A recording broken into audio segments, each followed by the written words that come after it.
아멘. 예, 19세기 말, 당시 세계 선도하던 나라는 영국입니다.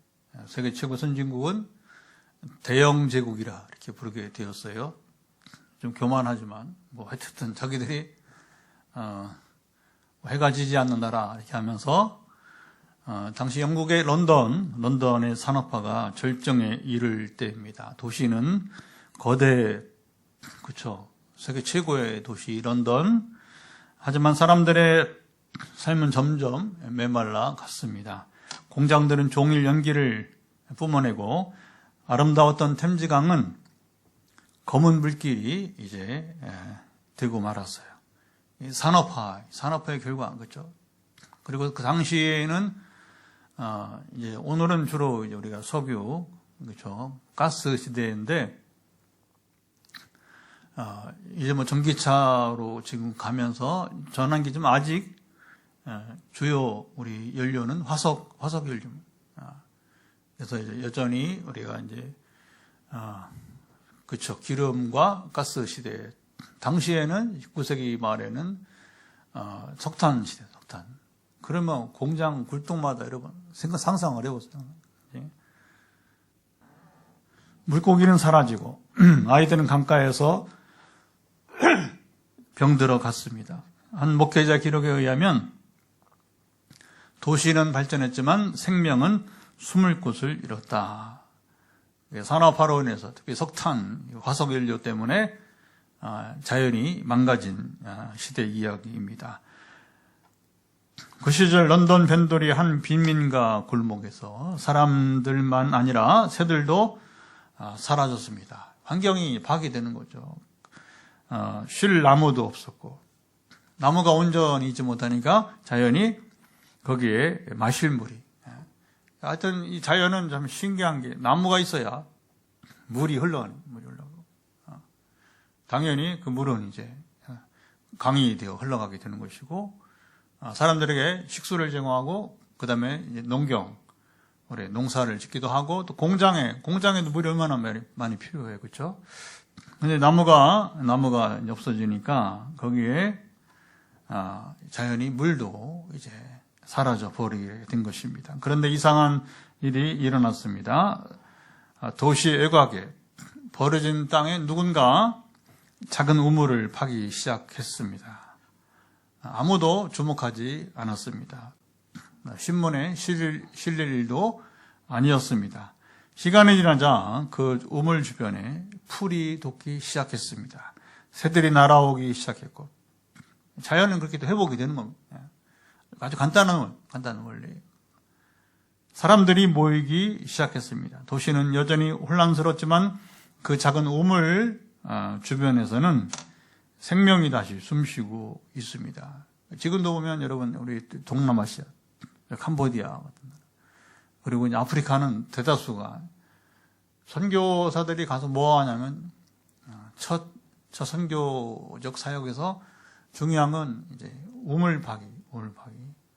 저는 그 탄자니아에 갔다가 돌아오는 길에 이제 그 당시 우리 박장로님 이제 붕어빵 같이 갔잖아요. 그래서 이제 거기 한 이틀 같이 있다가 저는 이제 귀국을 했는데 저는 지금 신학기 사역한 사람이니까 이제 근데 장로님은 또 더 남아서 한 주 더 이렇게 이제 애들 학교 가서 그리고 이제 거기에 또 다른 교회 통해서 이제 현장에 이제 또 빵을 이렇게 나눠주러 갔어요.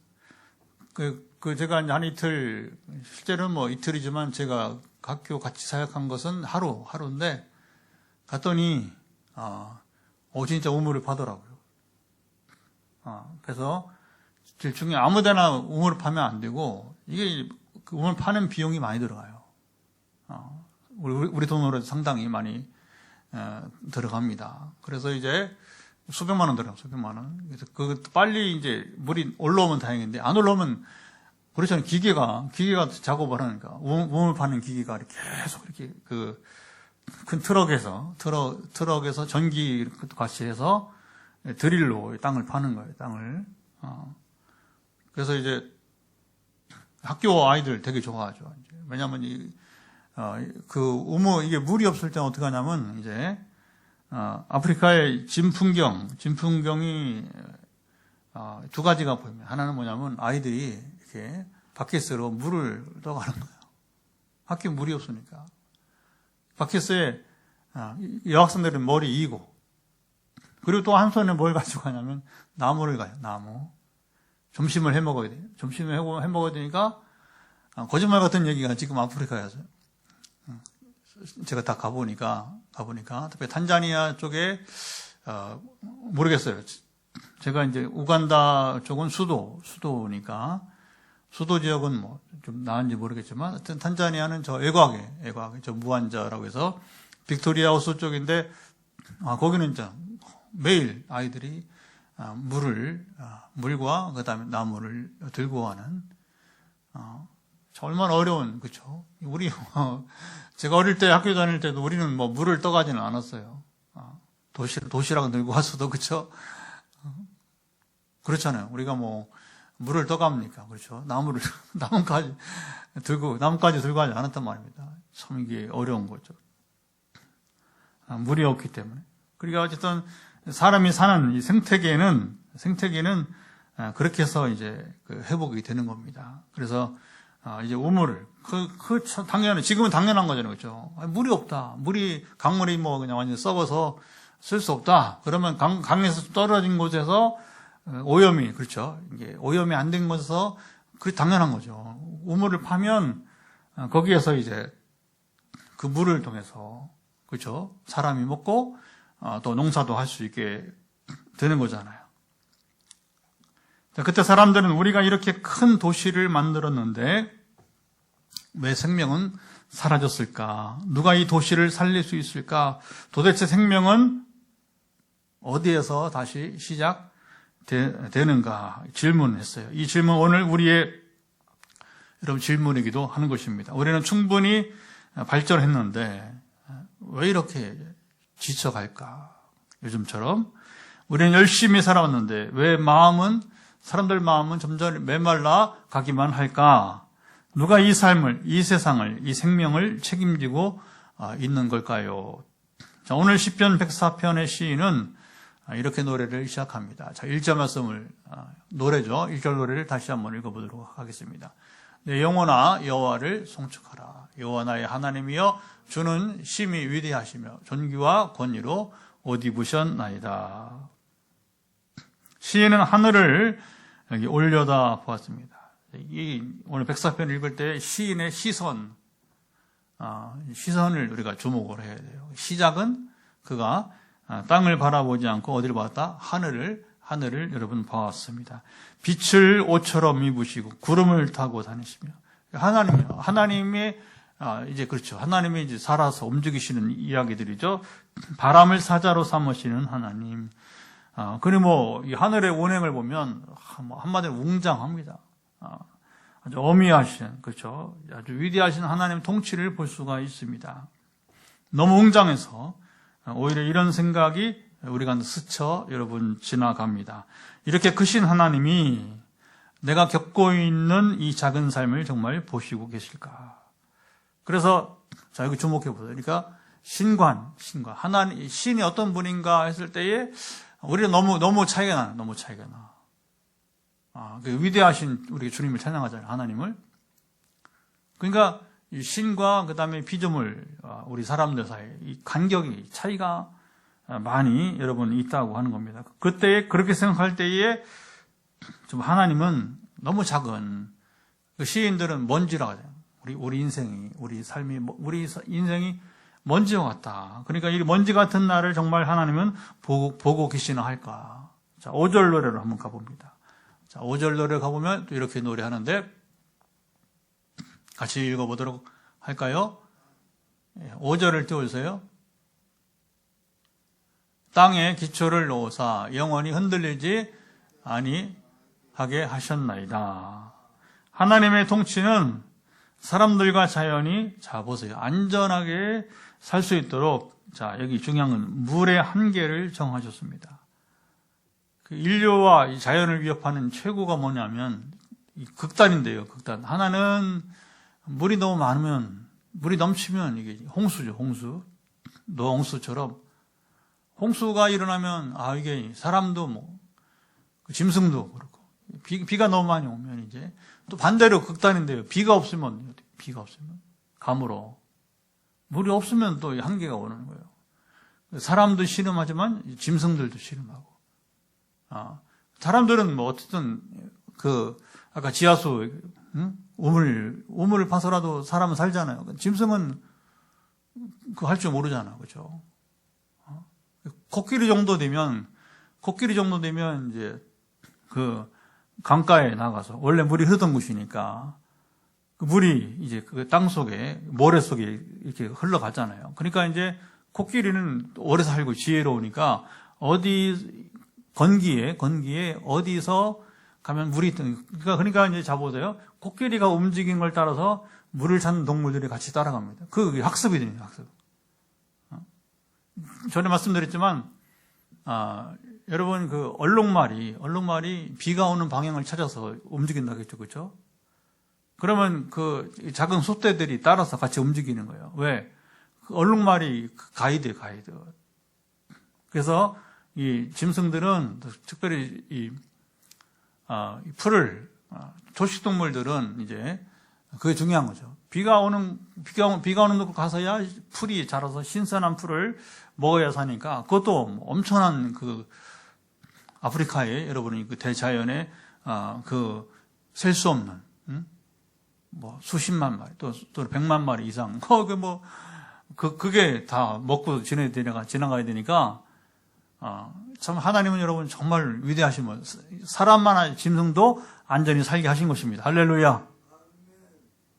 그런데 이제 또 코끼리를 중심으로 사는 그 동물들은 가물 때에는 물을 찾을 때는 코끼리만 따라가는 코끼리만. 코끼리는 물이 어디 있는지 알고 장수하잖아요. 코끼리는 또 굉장히 장수합니다. 오래 살아요. 그래서 경험이 많으니까. 그리고 또 코끼리는 힘이 있잖아요. 그렇죠? 그래서 발로 파던 어떤 코를 이용해서 하던 다른 짐승들은 그걸 팔 수가 없잖아요. 근데 코끼리는 힘이 있으니까 그렇게 해서 코끼리가 파서 먼저 마시고 가면 그 뒤에 이어서 이제 작은 짐승들이 와서 새나 여러분 이제 사슴이나 이런 것들이 와서 또 코끼리 마시던 그 물을 이어서 마시게 되게 되는 것이죠. 예. 그래서 우리 피조물들은 이게 이제 극단이라겠죠. 물이 너무 많아도 살 수가 없고 물이 없어도 살 수가 없게 되는 것. 그래서 하나님의 통치는 사람들과 자연이 안전하게 살 수 있도록 물의 한계란 거면 하늘로부터 비를 조절해 주신다는 것이고, 이스라엘은 이른 비와 늦은 비가 오고 나머지는 건기예요. 그래서 5월부터 9월은 건기, 10월부터 4월은 그쪽은 이제 주로 특별히 이제 그 농작물들 이제 우리 말하면 거기는 벼가 없으니까 밀과 보리죠. 그게 이제 10월에 파종해서 이제 되게 4월에 마지막 비가 오면서 이제 늦은 비가 오면서 그게 연걸어서 이제 곡식이 이제 차야 되니까 그래서 5, 6월에 추수하게 되는 거예요. 하나님이 살 수 있도록 이끄시게 되게 되는 것이죠.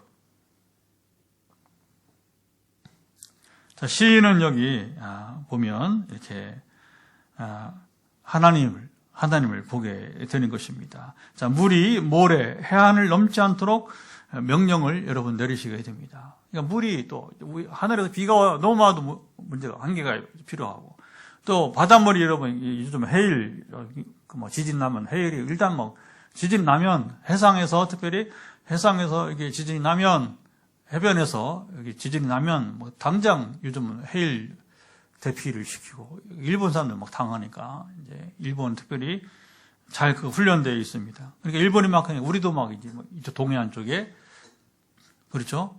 해일이 일어나면 어디로 도피하라 그런 이제 훈련도 하고 또 그런 표시들이 다 있어요. 보면요 이제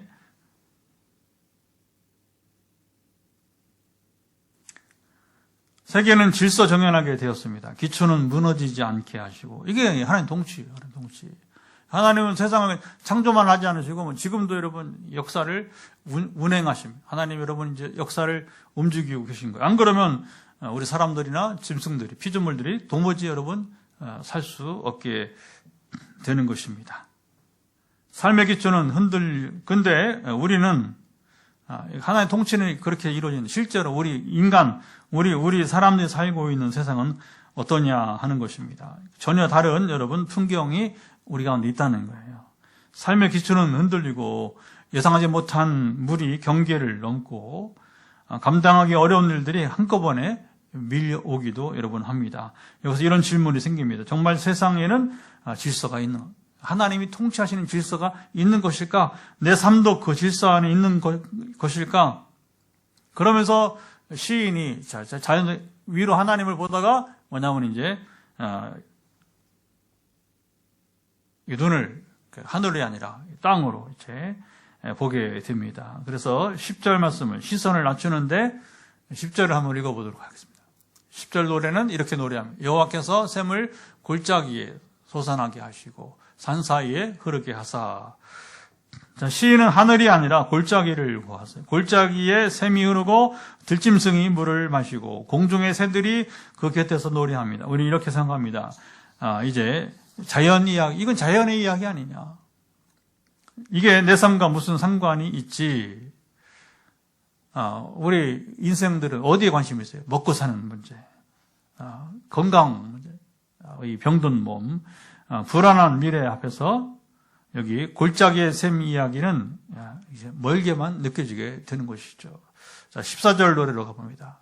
건너뛰어서 14절로 가보면 시인의 노래는 그가 가축을 위한 풀과 사람을 위한 채소를 자라게 하시며 땅에서 먹을 것이 나게 하셔서. 하나님은 풀을 나게 하시고 곡식을 자라게 하시고 나무를 주시고 산과 바위를 여러분 주십니다. 각자에게 맞는 자리, 각자에게 주어진 목. 하지만 우리 마음에는 이런 말이 여러분 맴돕니다. 왜 나는 항상 부족한가? 늘 이렇게 그렇죠? 세워지지 못하고 이제 왜 남의 자리는 좋아 보이고 내 자리는 이렇게 불편할까? 하나님은 크시고 세상은 질서 있어 보이는데 정작 나는 그 안에서 포함된 느낌이 들지 않을까요? 자, 이제 한 걸음 나아가서 상상의 날개를 더 펴봅니다. 자, 만약 하나님이 정말 빛을 옷처럼 입으시고 바람을 부리시는 분이라면 그분은 너무 멀어서, 그분은 나하고 차원이 다르니까 나 같은 사람에게, 아까 말한 먼지 같은 나 같은 사람에게 과연 관심이나 있는 것일까? 아니면 너무 크기 때문에 오히려 이제 우리에게 가까운 분일까? 생각이 갈라지는 거죠. 어떤 사람들은 하나님 같은 분이 나 같은 이렇게 연약한 또 쓸모없는 아주 작은 그 인생에게 무슨 관심이 있을까?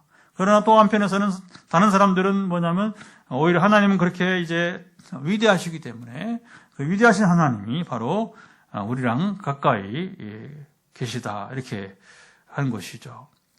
혹시 우리는 하나님이 크시다는 이유로, 자, 여기 주목해 보세요. 하나님을 하늘에만 가두어 둔 것은 아닙니까? 이게 1,4절 노래예요. 경계를 정하신 하나님, 물을 막으시는 하나님. 만약 지금 우리 삶이 흔들리는 이유가 하나님이 경계를 이제 놓치셨기 때문이 아니라 우리가 하나님 없이 경계를 세우려 했기 때문이라면, 자, 여기 중요합니다. 우리 마음이 거기서 찔린 경험을 하게 됩니다. 내 삶의 질서를 나는 누구와 함께 세우고 있었는가? 이게 이제 시인이 5절부터 9절 노래를 하고 있는 것이고, 골짜기의 샘은 아무 소리 없이 흐릅니다. 그렇죠? 광고하지 않습니다. 눈에 띄지 않습니다. 우리는 묻습니다. 혹시 하나님은 이미 일하고 계셨는데 내가 너무 하늘만 바라보다가 골짜기를 보지 못한 것은 아닙니까? 이게 이제 10절로 13절 노래가 됩니다. 하나님은 각자에게, 그렇죠, 각 사람에게 또는 그 짐승들 각자에게 다른 자리, 다른 은신처, 그리고 다른 공급을 여러분 하십니다. 그래서 우리는 뭐 지금 사실 들짐승이 이제 라고 해봤자 그렇죠? 저 깊은 산이나 가야 이제 거기에 이제 오늘도 사냥이 있는 곳은 뭐 저 강원도 깊은 산 골짜기나 가야 여기 이제 울진 같은데 이제 그렇죠. 백두대간에 여러분 아주 높은 산 그런 데는 사냥이 있지. 뭐 여기 포항에 사냥이 있습니까? 그냥 뭐 멧돼지나 이런 거 있을 뿐이지.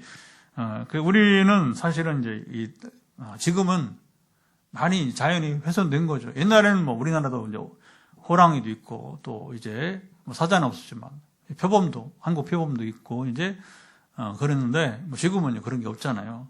그러나 이제 아까도 이제 아프리카나 인도 여기 러시아 이런 데 같은 데 가면 중국도 마찬가지고 그래서 짐승이 사는 곳하고 그다음에 사람이 사는 곳이 구분이 됩니다. 근데 문제는 이제 짐승 경계를 넘어서 사람들이 사는 곳으로 내려오면 아프리카 마찬가지입니다. 접근하면 이제 거기서 사람과 짐승 사이에 이제 갈등이 생기죠, 그렇죠? 그러니까 이제 부득이 사람들이 총을 들어서 사자를 쏘기도 하고 호랑이를 쏘기도 하고 뭐 그렇게 곰 또 이렇게 지금 일본은 막 곰 때문에 난리인 것 같아요.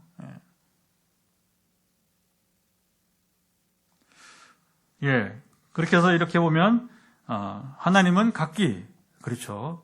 각자가 짐승이나 사람이나 다른 자리, 다른 은신처, 다른 그리고 공급을 이게 하시게 됩니다. 자, 하나님이 내게 주시지 않아서가 아니라 내가 남의 자리에 서 있으려 했기 때문은 아니었습니까? 우리가 이렇게 질문해 볼 수 있습니다. 하나님은 각자 다른 자리 각기 주시는데 우리가 때로 받지 못한다. 그것은 무엇입니까? 내가 있어야 할 자리에 있지 않을 때 여기에 중요한 질문이 나오는 거죠. 내가 있어야 할 자리에 있지 않고 다른 곳에 있어서 우리가 이제 받고 누리지 못한 것은 아니었느냐 이렇게 질문인 것입니다. 사랑하는 여러분, 하나님이 멀리 계셔서 문제일까요? 아니면 하나님 너무 가까이 계셔서 우리가 익숙함에 놓쳐버린 것일까요? 여기 이제 시인이 14절 마지막 18절까지 노래하는 거예요. 자, 시편 104편은 아직 답을 주지 않습니다. 자, 오늘 본문의 이 시인의 노래에는 질문만 던집니다. 정말 샘이 여러분 없는 것인가? 아니면 우리가 샘을 찾지 않는 것일까요? 자, 오늘 시인이 누구인지는 알지 못합니다.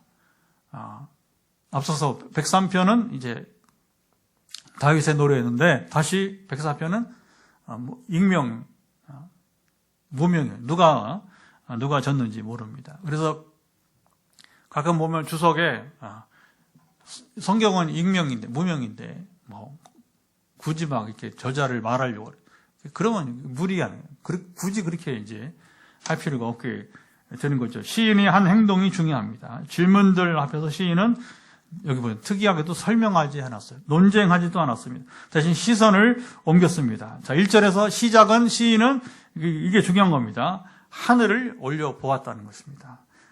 그래서 하늘에 뭘 봤어요? 하늘에 보니까 빛이, 구름, 바람, 그리고 너무 크고 너무 높으신 하나님. 그렇죠. 이렇게 위를 보면 이런 것들이 보이는 거예요.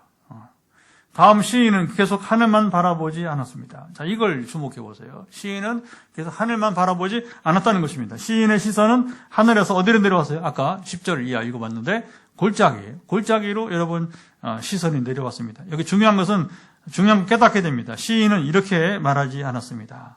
하나님이 하늘에서 번개를 내려 문제를 해결하셨다. 하나님께서 한 번에 모든 것을 바꾸셨다.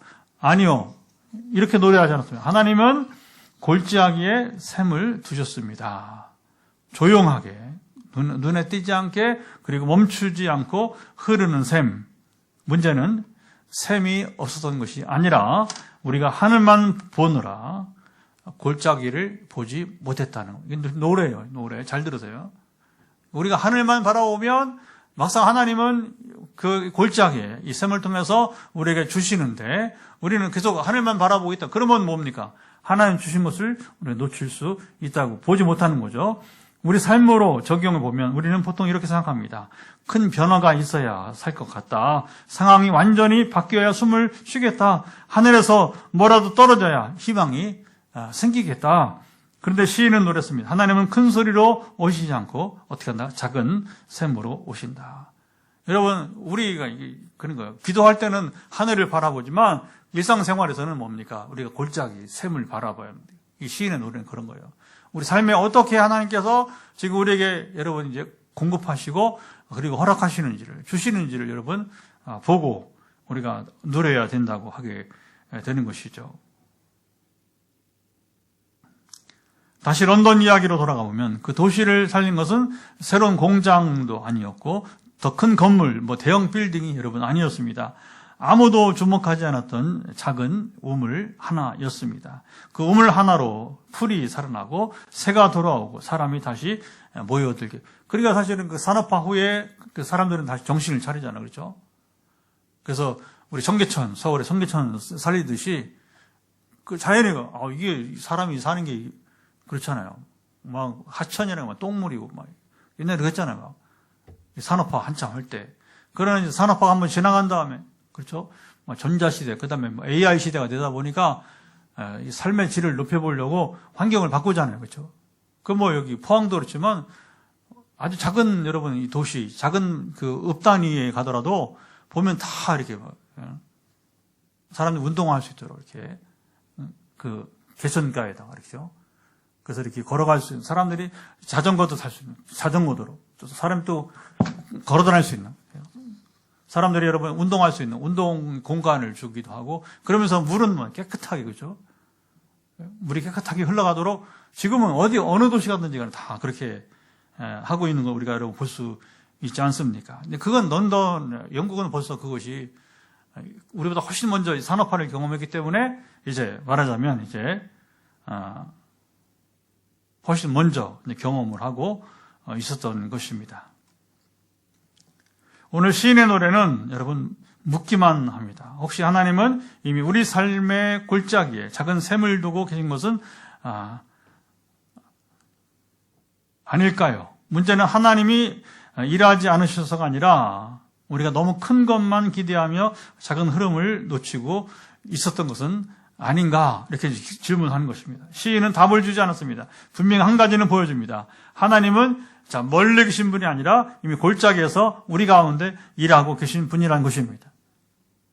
다시 말해 이건 지금 노래예요. 노래이기 때문에 이 노래는 우리가 이제 뭐냐면 우리가 살고 있는 삶의 현장에서 이 노래가 우리 깨닫게 여러분 하는 것을 말하게 됩니다. 그래서 하나님은 저 멀리만 계시지 않고 그러니까 우리는 멀어 보이는 하나님, 눈을 들어서 하늘을 바라봐야 되고 그리고 뭡니까? 동시에 하나님이 가까이.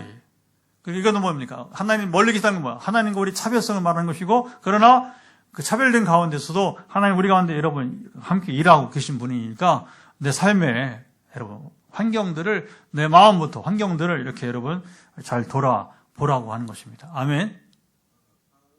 여기에 우리가 여러분 성실하게 대처를 해야 되는 거예요. 우리 삶의 자리에서. 그러니까 옛날에 우리가 잘못된 신앙 가지고 자꾸 위만 바라보고 그리고 이제 내가 사는 환경을 여러 등한시 여기고 성실하지 못하게 한다면 그거는 이제 맹신이라고 해요. 맹신. 어떻게 보면 이 시인은 우리가 어떻게 사는 것이 참다운 신앙인지를 여기에 노래해주고 있게 됩니다. 시인은 답을 급하게 말하지 않았습니다. 대신 우리를 조용히 한자리에 데려갑니다. 14절 보세요. 그가 가축을 위하여 풀을 나게 하시며 사람을 위하여 채소를 자라게 하시고 아까 읽었습니다. 시인은 하나님께서 모두에게 같은 것을 주신다고 노래하지 않았습니다. 가축에게는 풀을, 사람에게는 채소를. 자, 이어서 마지막 17절, 18절 한번 읽어보겠습니다. 두 절 말씀은 같이 읽어보죠. 두 노래입니다. 새들이 그 속에 깃들이며 학은 잣나무로 집을 삼는도다. 높은 산들은 사냥을 위함이 바위는 너구리의 피난처로다. 자, 하나님은 각자에게 다른 자리, 다른 은신처, 다른 공급을 해주십니다. 그러니까 전에 우리가 이제 화요 말씀 지어집하면서 얼룩말이 여러분 먹는 풀의 여러분 위치가 소가 먹는 것도 다르다고 했잖아요, 그렇죠? 그 주둥이가 주둥이 모양이 달라서 그렇다는 겁니다, 여러분. 하나님은 그 똑같은 풀을 먹게 하는데도 불구하고 있어서도 만약에 여러분 그 얼룩말과 여러분 소가 먹는 게 같은 거라면 싸우는 거예요, 그렇죠? 공존할 수 없는. 그러나 얼룩말과 여러분 이제 소는 좀 하나님 창조 놀랍게도 싸울 필요가 없는 거예요. 먹는 위치가 다르기 때문에. 그러니까 우리는 각 피조물들이 각 자리에서 살아갈 수 있도록 하나님께서 여러분 길을 다 예비해 주신 것입니다. 할렐루야. 그러니까 우리 각 사람들도 마찬가지죠. 우리 각 사람들도 여러분 이제 사는 자리가 다르고, 그렇죠? 직장이 다르고, 각기 말이 재능이 다르고 이렇게 그렇잖아요. 보면 이제 자 이런 것들을 보면 그냥 우연이 아니고 바로 이제 하나님께서 이제 우리 삶의 자리에서 함께 하신다는 사실을 드러내 준 것입니다. 우리 생각이 한번 여기 여러분 이제 멈춥니다. 우리는 이렇게 질문해 왔습니다. 왜 나는 이것이 없을까? 왜 저 사람은 저 자리에 있고 나는 여기에 있을까? 왜 내 삶은 늘 불편할까? 시인은 묻습니다. 혹시 하나님이 주시지 않는 것이 문제가 아니라 내가 내 자리를 떠나 있었던 것은 아닐까? 하나님 주신 내 자리에 떠나 있으면 이건 소용없는 거예요. 여러분, 하나님은 우리 형제라도, 아니, 일란성 쌍둥이라도 똑같이 여러분 이제 만들지 않으셨어요. 각기 다르게 살아가도록 여러분 만드셨습니다. 아멘. 저는 토요일에 우리 하여튼 아프리카 선교를 해서 우리 서울에서 만났는데, 월드미션 프론트 각기 다양한 사람들. 하나님이 여러분 이제 시작은 한 사람, 리빙스턴처럼 아프리카 첫 선교사 리빙스턴처럼 한국의 아프리카 선교에 정말 여러분 탁월함을 제가 봤을 때는 지금 가장 탁월한 것 같아요. 선교사로서는 김평우 선교사님이 탁월한 그분이 탁월한 게 하나님이 귀하게 쓰신다는 것입니다. 아멘. 그러면 뭐냐? 30여 년 동안 평생을 하나님이 목사님 아들로 태어나는데 목회 안 하려고 도망쳐. 신학교 안 가고 아버지가 10개의 개척교회를 해서 나는 처음 하는 개척교회도 힘든데 아버지가 10개의 개척교회를 하고 건축해놓고서는 야 가자 하고 또 거기 다른 일꾼 세워놓고 그러니까 그 자녀들이 생활이 얼마나 힘들었겠어요. 그러니까 아버지 꼴도 보기 싫고 아버지 꼴도 보기 싫고 목사 목회 진절러 그러니까 목사님 도망가가지고 서울에 항공대를 가서 거기서 이제 항공통신 그러니까 컴퓨터를 자연히 가깝게 하고 그래서 바로 미국으로 또 실리콘밸리라고 유명하시죠? 전자 단지 우리로 말하면 이제 최첨단 그 실리콘밸리 샌프란시스코 밑에 산호세라고 산호세 거기 도망가서 장사 잘 되고 그러다가 뭐 도망갈 수 있나요? 요나와 같이 그렇죠? 꽉 잡아 요놈아 하고서 이제 그러니까 이제 선교사 이제 하나님이 LA 플로 신학교에서 이제 캘리포니아에서 신학을 공부하게 하고 그다음에 이제 그때 르완다 막 그렇게 막 대학살 이런 거니까 한번 배낭 하나 짊어지고 이제 르완다에 간 거예요. 그러니까 너 아프리카 선교하라. 그러니까 이분이 이제 도망다니 붙잡혀가지고서 신학도 하고. 근데 하나님 한 가지 조건이 있어요. 조건. 그 아버지가 개척교회하면 얼마나 고생해요. 그러니까 돈 때문에 속썩이면 돈 때문에 문제가 저는 절대 선교 안 하겠습니다. 도망가겠다. 그러니까 경제 문제가 없기를 바란다. 근데 지난주에 이제 30년 만에 대학이 3군데가 이제 신학교를 중심으로 하는데 말씀드린 것처럼 아프리카는 이제 교육이 막 부족하니까 신학교만 세우면 이제 인가 안 내주겠다. 최소한 몇 개 학과라도 단순히 몇 개 학과라도 더 일반인들이 들어갈 수 있는 길을 줘라 해서 그러니까 뭐 이제 문제는 재정이 막 들어가니까 신목사 어떡하지? 어떻게 감당하냐? 지금도 돈 때문에 그 마음이 쓰이는 거죠. 할 수 없습니다. 뭐 사람이 사는 곳에는 경제는 필요한 거고 그렇다고 뭐 어떻게 철저하게 하나님만 바라봐야 되니까 하나님 그분 일한다고 그 돈이 나오겠습니까? 1년에 100만 불이 10수억이 나오겠냐고 이제 그 일한다고 안 되는 거죠. 그러니까 하나님 붙여주시는 거예요, 일꾼들을. 그러니까 저같이 신학교 교수는 신학 가르칠 사람, 목회자 세미나 이런 건 저는 할 수 있잖아요. 가르치는 거. 부흥회를 해서 성령을 경험하게 하고. 또 갔더니 거기에 뭐냐면 이제 조카가 그 누나의 아들의 조카가 의사가 되고 남양주에서 아주 큰 여러분 내과를 하고 병원이 커요. 직원들도 많고 1년 2번씩 6개월에 한 번씩 탄자니아에 아까 빅토리아 호수 우리나라보다 더 커요. 호수 하나가 그 아프리카 내륙에. 근데 그러니까 여러분, 호수가 크니 그 안에 섬들은 사는 사람들은 밖에 못 나와. 그래 막 이게 의학적인 게 열악하니까 뭐냐면 김 목사님 누나 아들이 조카가 또 이게 삼촌 또 이제 외삼촌이잖아. 외삼촌 이게 또 선교 산다니까 뭐냐면 그 직원들 데리고 단독으로 가서 1년에 두 번씩 그 원거리를 저는 나도 두 번 가는데 거기는 탄자니아만 다녀. 탄자니아만. 이번에 또 보니까 이제 한두 번이겠나요? 우리 선배를 만났는데 우리 선배 부부인데 이제 사모님 돌아가시고 이제 그 목사님은 이제 신대원 선배고 전 사모님 우리 대학 선배, 영문과 대학 선배. 그 하나님 또 암 때문에 이제 불러가시고 세월 오래 지났어요. 혼자 살다가 최근에 또 이제 혼자가 된 사람들끼리 만나서 뭐 그렇게 사는 거지 뭐. 재혼해가지고 조용히 그냥 몰랐죠.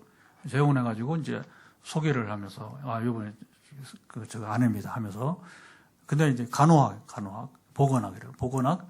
그러니까 이제 신학교 아니라 대학에 또 이제 그 보건학이 필요하니까 이분이 연대 교수래요. 연대 교수. 그래서 이제 지금 또 선교에 같이 참여하도록 그렇게 하나님이 불러 모으는 거.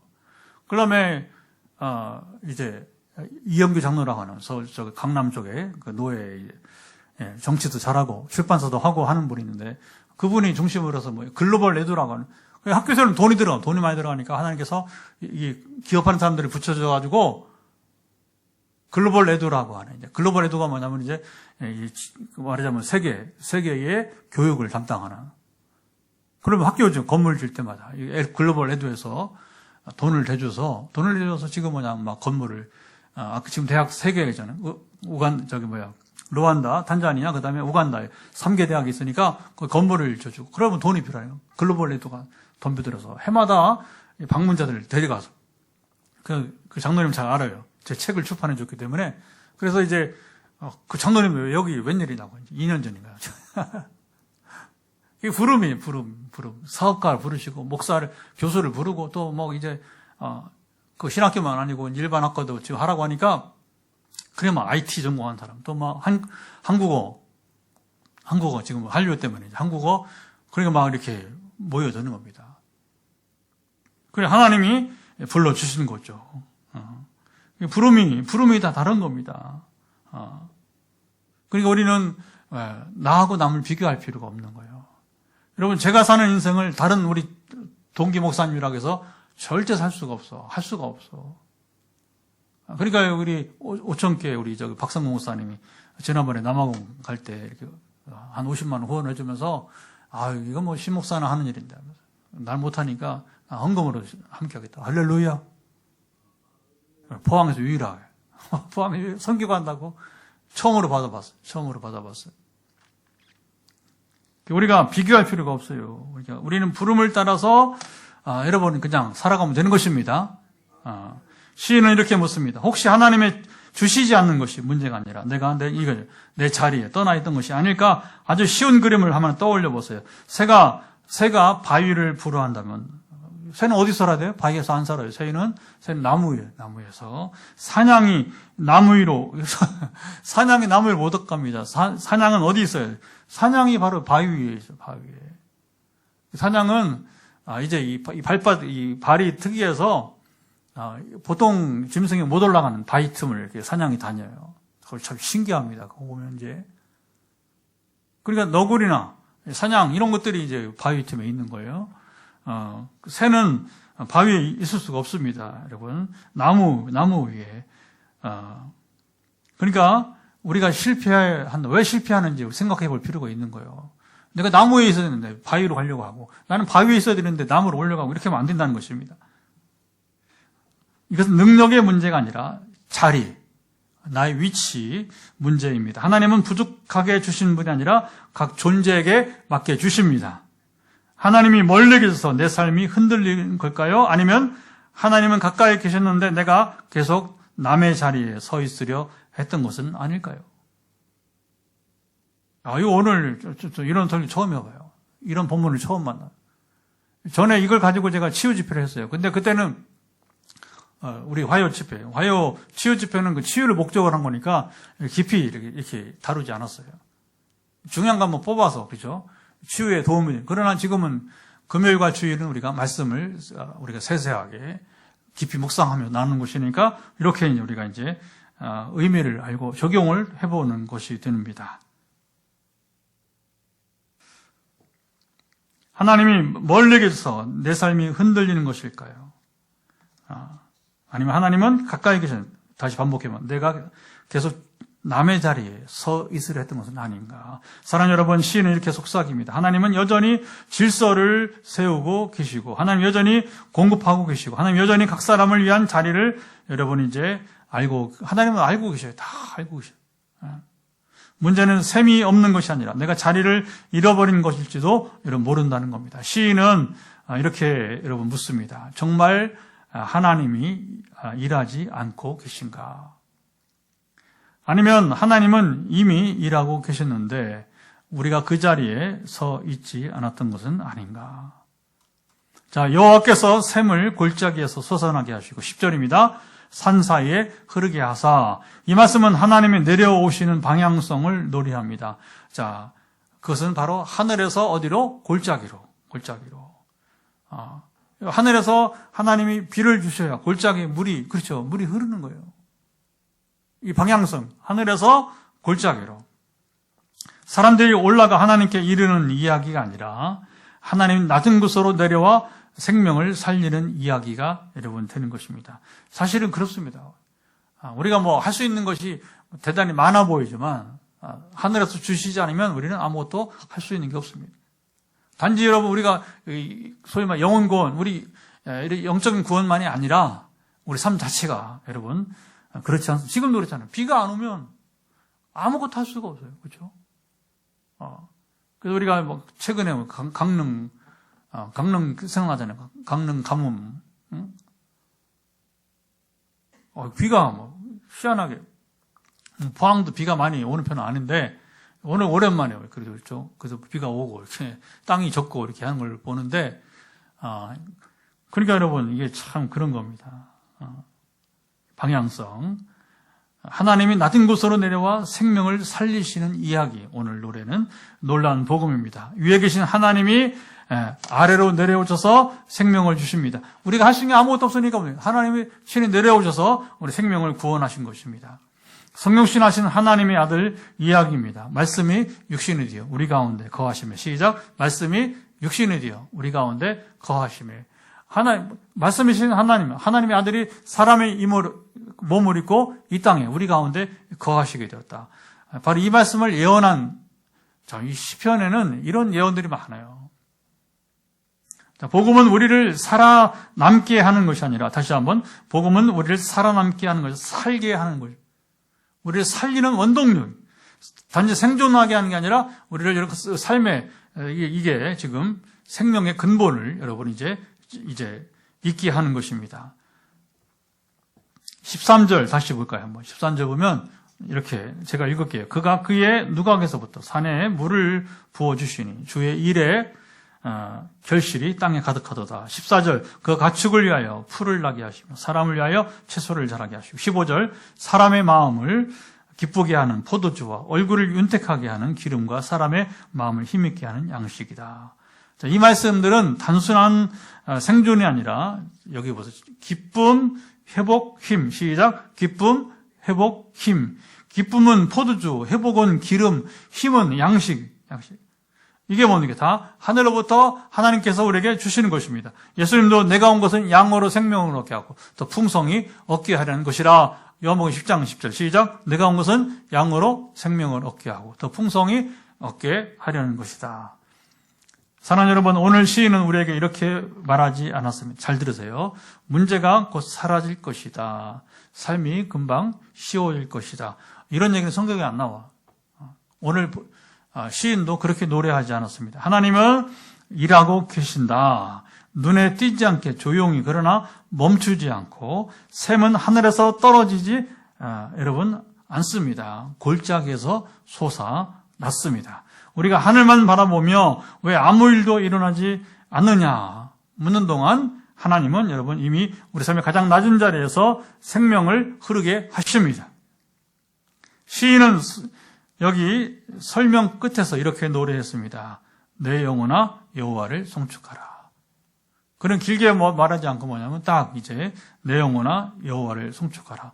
그래서 처음에는 제가 이 설교 제목 바꿨어요. 이제 처음에는 뭐 자연과 하나님 이렇게 하다가 지난주 이제 주보할 때는 설교 준비하기 전이니까 그러나 오늘 막상 진행하다 보니까 이 자연과 하나님이 아니고 이게 중요합니다. 지금 결론에서 내 영혼아 여호와를 송축하라 이렇게 제목을 바꿔버린 겁니다.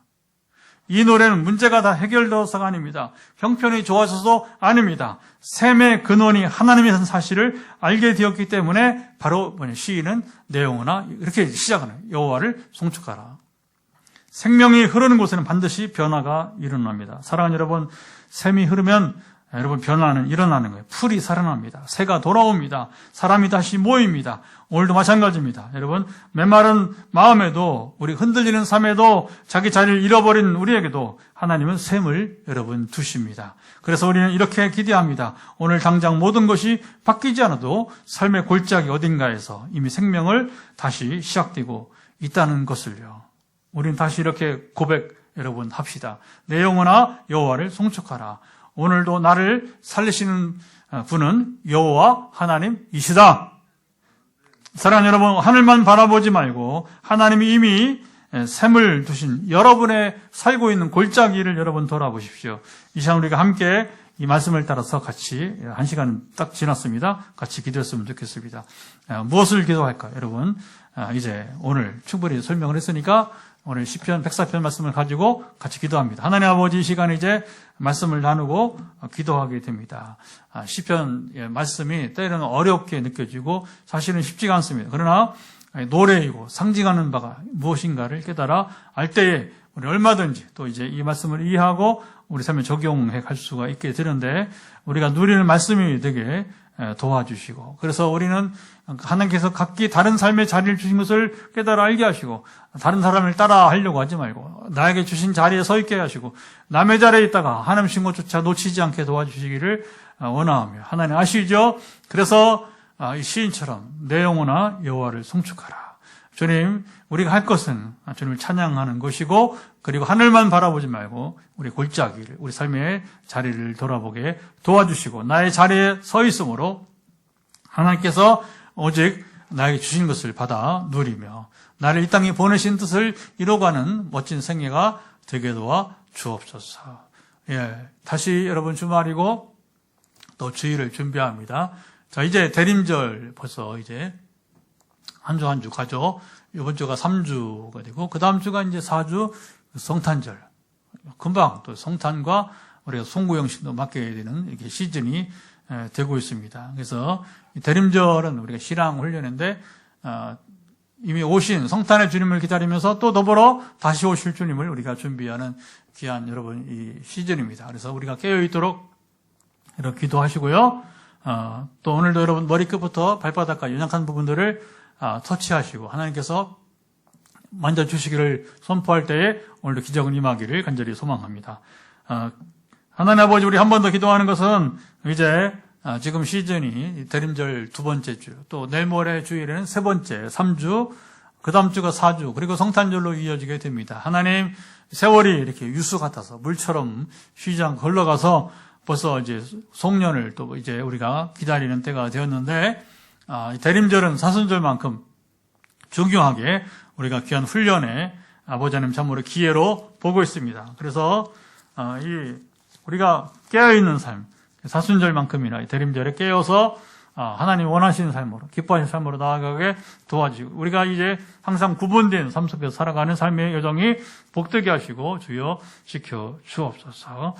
이제 선포합니다. 여러분 지금 어디가 불편하십니까? 불편한 부위의 손을 머리부터 발끝까지 터치하시고 가슴이든 여러 어깨든 눈이든 지금 터치하시고 이제 선포할 때에 우리 현장에 있는 분들과 그리고 8가정이 지금 이제 함께 영상을 통해서 예배 드리는데 8가정 모두 집에서도 지금 하나님을 간절히 사모하고 은혜를 사모하고 말씀을 사모하는 가운데 여러분 환부의 손을 얹고 그냥 제가 일괄조 선포할 테니까 여러분의 연약한 부분을 만져주시기를 기도합니다. 하나님, 우리가 화요일에는 구체적으로 선포하고 금요일에는 짧게 우리가 일괄적 선포하지만 그러나 성령께서는 임하셔서 우리 머리 끝부터 발바닥까지 연약함은 회복되기를 예수 그리스도로 명한다.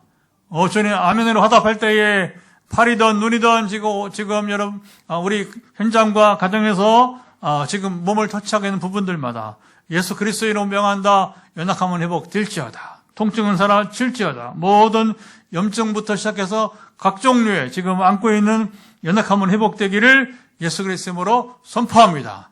응답하시고 간증은 이어지며 또 더불어서 주의 이름을 찬송하며 주의 이름을 높이게 하여 주옵소서. 이제는 우리 주 예수 그리스도의 은혜와 아버지의 사랑하심과 성령의 교통하심, 오늘도 금요기도에 시편 이야기를 나누면서 이 시인의 노래가 오늘 나의 노래가 되고 이 말씀을 마음에 잘 새기면서 이제 하나님과 온전한 교제 가운데 하나님 나를 보내신 자리에서 놀라운 은혜를 받고 살기를 원하는 현장과 가정에서 함께하는 모든 분들, 그리고 시차를 달리해서 우리 유튜브 방송에 함께 참여하며 하나님의 은혜를 기다리고 기등답을 기다리는 모든 분들 가운데 오늘 현장에서 안수기도 또 전화기도를 기다리는 모든 분들 가운데 영원토록 함께하옵시기를 간절히 축원하옵나이다. 아멘. 음악을 들으면서 나가지 마시고 여러분 기도하시기 바라겠습니다. 우리 가정에서도 음악을 들으면서 같이 여러분 기도해 주시기 바랍니다.